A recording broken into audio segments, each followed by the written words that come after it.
አንድ ሩቅ ከተማ ውስጥ ጠባብና አቧራማ መንገዶች ባሉበት በቀለማት ያሸበረቁ ገበያዎች በተሞላ ስፍራ አላዲን የሚባል ደስተኛ ግን ድሃ ልጅ ይኖር ነበር። እሱም ከእናቱ ጋር በትንሽ ጭቃ ቤት ውስጥ ይኖር ነበር። ድሃ ቢሆኑም አላዲን በህልሞች የተሞላ ልብ ነበረው። አንድ ቀን ጠዋት አላዲን መንገድ ላይ የተጫወተ ሳለ የሚያብረቀርቅ ልብስ የለበሰና ወርቃማ በትር የያዘ አንድ እንግዳ ሰው አስቆመው። ከዛም ሰውየው ውድ ልጄ ቁርጥ አባትህን ነው የምትመስለው፣ እኔ ከሩቅ የመጣሁ አጎትህ ነኝ አለው። አላዲን ደንግጦና አይኖቹን እያርገበገበ አጎት እንዳለኝ አላውቅም ነበር አለ። ሰውየውም ለብዙ ዓመታት ጉዞ ላይ ነበርኩ፣ አሁን አንተንና እናትህን የተሻለ ኑሮ እንድትኖሩ ለመርዳት ተመልሻለሁ አለ ሰውየው ፈገግ ብሎ። አይኖቹ ግን የሚያስፈሩና ቀዝቃዛ ነበሩ። እንደ እውነቱ ከሆነ ሰውየው የአላዲን አጎት አልነበረም። ይህ ሰው ከሩቅ አገር ነበር የመጣው። እናም ጠንቋይ ነበር። ከመሬት ውስጥ የተደበቀን አስማታዊ ሀብት አብሮት ለማምጣት የሚደፍር ሰው እየፈለገ ነበር። ከዛም ነው አላዲንን የመረጠው። ከዛም ለአላዲን 100 ብር ሰጠውና በማግስቱ ጠዋት ከከተማው ውጪ እንዲገናኙ ነገረው። አላዲን ይህን ሲሰማ በጉጉትና በደስታ ተስማማ። በማግስቱ የተቀጣጠሩበት ቦታ ተገናኙና በተራራና በጥልቅ ደኖች ውስጥ ተጓዙ።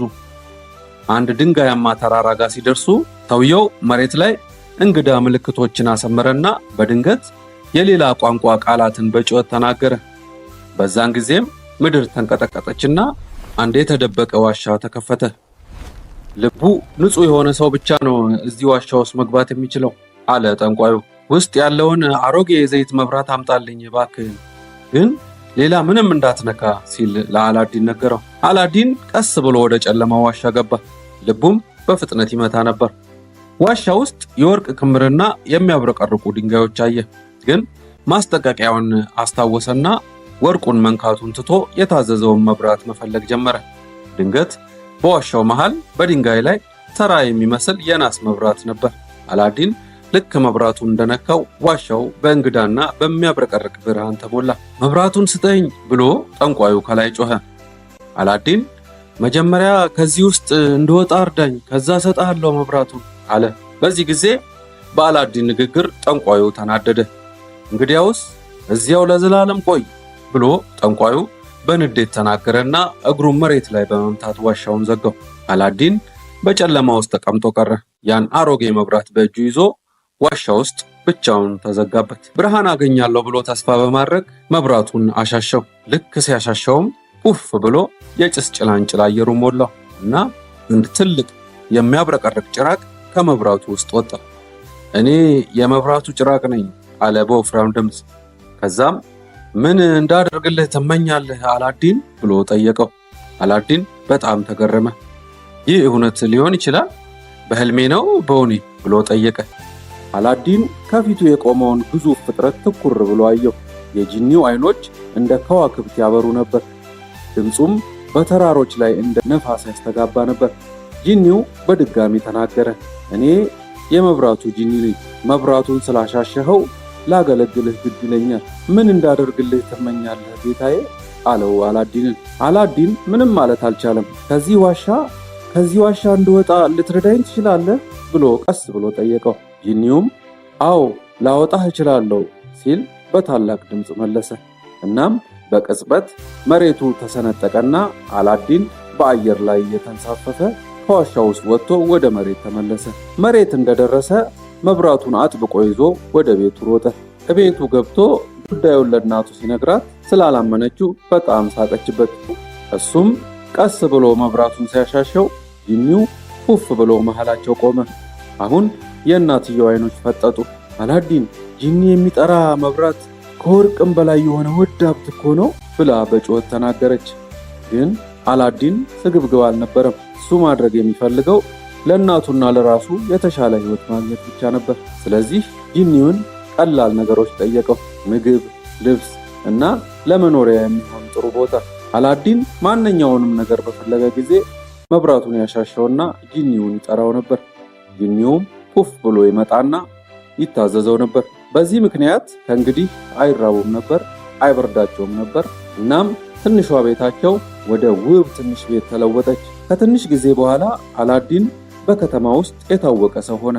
የታወቀው በሀብታምነቱ ሳይሆን በደግነቱ ነበር። ድሆችን እየሰበሰበ ይረዳ ነበር፣ ምግቡን ያካፍል ነበር።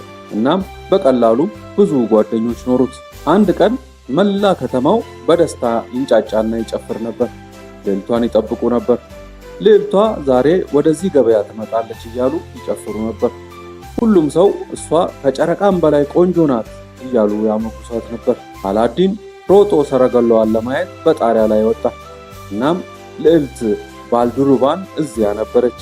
አይኖቿ በግርምት የተሞሉና ፈገግታዋ በጣም የሚስብ ቆንጆ ልጅ ነበረች። የአላዲን ልብ በፍጥነት መምታት ጀመረ።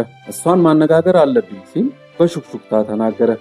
ደግሞ እሷን ማግባት እፈልጋለሁ ብሎ ተናገረ። ይህንን ስትሰማ እናቱ በጣም ተገረመችና ወደ አላዲን እያየች አላዲን እሷ እኮ የንጉሥ ልጅ ነች፣ የሌላ ንጉሥ ልጅ የሆነ ልዑል ብቻ ነው ሊያገባት የሚችለው አለችው። ግን አላዲን ፈገግ አለ። በጂኒው እርዳታ ምናልባት እኔም ልዑል ልሆን እችላለሁ አላት። መብራቱን አሻሸና ጂኒው ሲመጣ ምኞቱን ነገረው። ጂኒ ሆይ እባክህ ልዑል መሆን እፈልጋለሁ፣ እውነተኛ ልዑል የሆነ ለንጉሡ ልጁን ማግባት እንደሚገባኝ ማሳየት እፈልጋለሁ አለ። ጂኒውም እንደተመኘው ይሁንልህ ብሎ መልስ ሰጠው። በድንገት የአላዲን ቤት ወደ ቤተ መንግስትነት ተለወጠ። በሐር ብርድ ልብስ የተሸፈኑ ግመሎችና የሚያብረቀርቁ የወታደር ልብስ የለበሱ ጠባቂዎች በበሩ ዙሪያ ቆሙ። እሱ ወርቃማ ዘርፍ ያለው ነጭ ልብስ ለበሰ። ጫማዎቹም እንደ ፀሐይ ያበሩ ነበር። እናቱ የሚያብረቀርቁ ጌጣጌጦችን የያዘ ቅርጫት ለንጉሡ ስጦታ ይዛ ወደ ንጉሣዊው ቤተ መንግስት አመጣች። ከዛም እንዲህ አለች፣ ልጄ ልዑል አላዲን ሴት ልጅህን ማግባት ይፈልጋል አለችው ለንጉሡ። ንጉሡም በሀብቱ ተደመመ። የቀረበለትን ስጦታ እያየ ይህ እስካሁን ካገኘነው ስጦታ ሁሉ የሚበልጥ ነው አለ። ከዛም እስቲ ልዕልቲቷን ልጠይቃትና መልሷን እነግራችኋለሁ አለ። እናም ልዕልቷ ቅድም በጣሪያው ላይ ሆኖ ሲያያት የነበረውን አስታውሳ አፈረች። የአላዲን ልብም በተስፋ ተሞላ። ልዕልቷ አላዲንን በንጉሣዊ አትክልት ስፍራ አገኘችው። አይኖቿ ደግነት የተሞሉ ነበሩ፣ ፈገግታዋም ውብ ነበር። አላዲን በክብር ሰላምታ ሰጣት። ክብርት ሆይ አንድ ጊዜ መልክሽን አይቼሽ አሁን ድረስ ቁንጅናሽ አልተረሳኝም ነበር አላት። ልዕልቷ በቀስታ ፈገግ አለች። አንተ ሌሎች ልዑላንን አትመስልም፣ አንተ እውነተኛ ሰው ነው የምትመስለው አለችው። የአላዲን ልብ በደስታ ዘለለ። ልዕልቷ እሱን ለማግባት ተስማማች። ንጉሡም ደስ አለው። ብዙም ሳይቆይ መላው ከተማ በሙዚቃ በአበቦችና በደስታ ተሞላ። ሕዝቡም ልዑል አላዲንንና ልዕልት ባዱር ልባዱርን ለዘላለም ይኑሩ ብሎ አጨበጨበ። ጂኒው ለእነሱ ከእብነ በረድ ከወርቅና ከክሪስታል መስኮቶች የተሰራ አስደናቂ ቤተ መንግሥት ሰጣቸው። እያንዳንዱ ክፍል ያበራ ነበር። ወፎችም እንኳ ጣፋጭ ዘፈኖችን ቤቱን ከበው ይዘምሩ ነበር። በዚህ ሁኔታ ለብዙ ቀናት በደስታ ኖሩ። ከዛም ክፉ ጠንቋይ ባለበት ሩቅ አገር ሆኖ አላዲን ልዑል መሆኑን ሰማ። ከዛም ለካስ መብራቱን ወስዶ ከዋሻው ወጥቷል ሲል አጉረመረመ። የኔም መብራት ተጠቅሞ እንደ ልዑል ይኖራል ብሎም በቁጭት ተናገረ። ከዛም ያ መብራት የኔ ነው፣ ወደ ራሴ ነው የምመልሰው፣ እኔ ያውቃለሁ ደግሞ የማደርገው ብሎ ወደ አላዲን ከተማ ለመመለስ ጉዞ ጀመረ። ራሱን ከሩቅ አገር የመጣ ነጋዴ አስመስሎ ወደ ከተማ ውስጥ ገባ።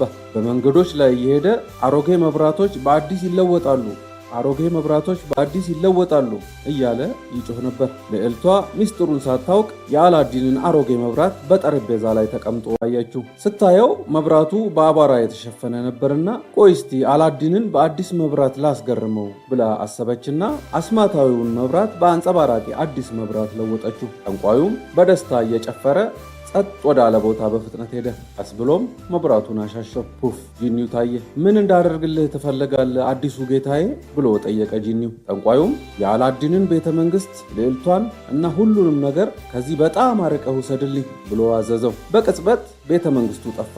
በማግስቱ ጠዋት ህዝቡ ከእንቅልፉ ሲነሳ በድንጋጤ ክዋለ። ቤተ መንግስቱ ጠፍቷል፣ ልዕልቷ ጠፍታለች እያሉ በሐዘን ተናገሩ። ይህንን ባየ ጊዜ አላዲን ልቡ ተሰበረ። እነሱን ፈልጌ ማግኘት አለብኝ አለ። ያለ ጂኒው እርዳታም ቢሆን እሷን ፈልጌ ያገኛታለሁ አለ ልዕልቱን እያሰበ። አላዲን አገሩን በሙሉ እየዞረ ልዕልቲቱን መፈለግ ጀመረ። በረሃዎችን፣ ወንዞችንና ከፍታ ያላቸውን ተራሮች ሁሉ እየዞረ ፈለገ። ያገኛቸውን ሰዎች ሁሉ ጠየቀ። ግን ማንም ቤተ መንግስቱንና ልዕልቲቱን ያየ ሰው አልነበረም። አንድ ቀን በተራራ ላይ እየሄደ ሳለ አንድ ወፍ መጣችና በሹክሹክታ ፀሐይ ስትወጣ ወርቃማውን ደመና ተከተል፣ ወደ ፍቅረኛ ይወስድሃል አለችው። አላዲንም የወፏን ምክር ሰምቶ ለ3 ቀናትና ለ3 ሌሊቶች ወርቃማውን ደመና ተከተለ። በመጨረሻም እንግዳና ጸጥ ባለ ጉድጓድ ውስጥ የሚያብረቀረቀውን ቤተ መንግስት አገኘው። አላዲን ተደብቆ ወደ ቤተ መንግስቱ ውስጥ ገባ። ልዕልቷም አየችውና ወደ እቅፉ ሮጠች። አላዲን በጣም ትልቅ ስህተት ሰርቻለሁ፣ መብራቱን አስማታዊ መሆኑን አላወቅኩም ነበር አለችው። አይዞሽ፣ ችግር የለውም፣ ሁሉም ነገር ይስተካከላል ሲል በሹክሹክታ ነገራት። ከዚያም ጠንቋዩ ያለበትን ቦታ ማፈላለግ ጀመረ። በኋላም ጠንቋዩን አገኘውና ምሽት እስኪሆን ጠብቆ ራሱን እንደ አገልጋይ አስመስሎ ቀረበው። እናም ለጠንቋዩ ልዩ መጠጥ አመጣለትና ለእርሶ ከቤተ መንግስት የመጣ ስጦታ ነው ብሎ እንዲጠጣ ጋበዘው። ጠንቋዩም መጠጡን ጠጣና በጥልቅ እንቅልፍ ውስጥ ወደቀ። አላዲን አስማተኛውን መብራት ከተደበቀበት ወስዶ ሮጦ ወጣ። ከዛም አንድ ቦታ ተደብቆ መብራቱን አሻሸው። ወዲያው ጂኒው መጣና እንኳን በደህና ተመለስክ ጌታው፣ ምን ልታዘዝ ታዲያ ብሎ ጠየቀው። እኔና ልዕልቷን አለ አላዲን ቤተ መንግስቱንም ጭምር ወደ ከተማችን መልሰን ጠንቋዩንም ከዚህ አርቀህ ዳግመኛ ማንንም ሊጎዳ የማይችልበት ቦታ ወስደህ ጣለው አለው። ጂኒው በታማኝነት ሰገደ። ያልከኝን ሁሉ አደርጋለሁ ብሎ መለሰ።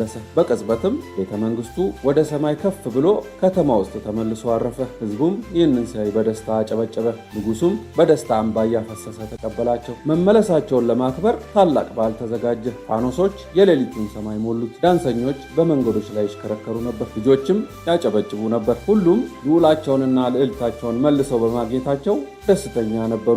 አላዲንና ልዕልቷም ሀገሩን እያስተዳደሩ በሰላምና በደስታ ኖሩ። የመብራቱን አስማት ለጥሩ ነገር ብቻ ተጠቀሙበት። ድሆችን ለመርዳት፣ ትምህርት ቤቶችን ለመገንባት፣ የአትክልት ስፍራዎችን ለመትከል እናም ለሰዎች ሁሉ ሰላምን ለማምጣት ተጠቀሙበት። ጂኒው እነሱ የሚያደርጉትን ባየ ጊዜ ፈገግ እያለ ይደሰት ነበር። ደግና ጥበበኛ ጌታ በማገልገሉ ኩራት ተሰማው። አንድ ቀን አላዲን ጂኒውን ፊት ለፊት እያየው ለእኛ ብዙ ነገር አድርገሃል ጂኒው፣ አንተ ግን ምን እንድናደርግልህ ነው የምትፈልገው ሲል ጠየቀው።